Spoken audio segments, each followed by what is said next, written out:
bienvenue à Amanlis, petite commune rurale située au sud-est de Rennes, qui fait partie du pays de la communauté de communes de la Roche-Chauffée Communauté.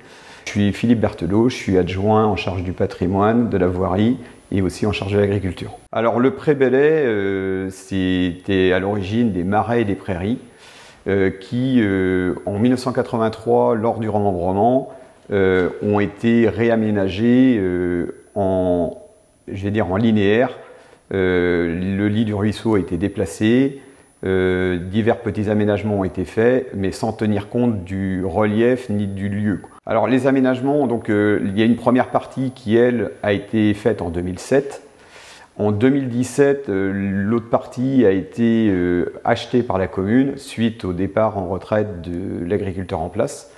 Et sur cette partie, il a été envisagé de reméandrer le ruisseau pour ralentir le flux de l'eau, le rendre en espace naturel. En 2008, on a vécu un orage assez violent et toute la zone s'est retrouvée inondée avec quelques maisons qui ont été touchées.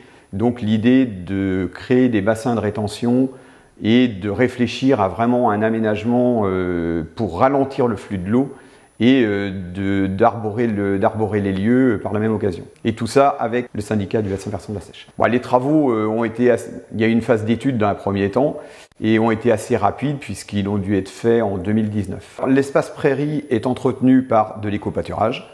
En fait, on a une personne d'Amanlis qui a des chevaux, qui vient mettre ses chevaux sur la zone quand le sol le permet, puisque là c'est pareil, c'est un sol qui est de nature assez humide et pas forcément très stable à certaines périodes.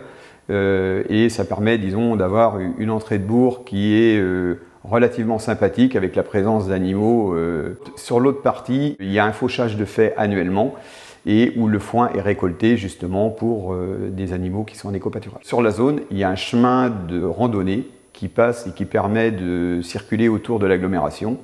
Tous ces lieux-là sont entretenus à la fois par les services techniques et aussi des bénévoles qui participent à rendre ce lieu agréable. Dans la continuité de toute cette étape de travaux et de lieux, on a un autre lieu qui historiquement était des lagunes et qui a été en 2016 transformé en frayère à brochet avec des résultats assez exceptionnels avec l'association de pêche. Le but premier du reméandrage est de réduire la vitesse de l'eau.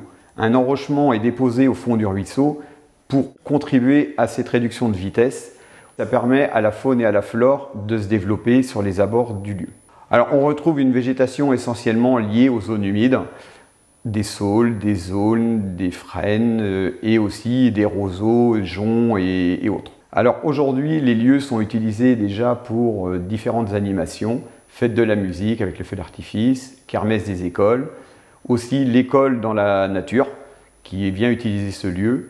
Et certainement que dans le futur, des projets pourraient voir le jour, parcours de santé, théâtre de verdure, et on est ouvert à toutes les idées.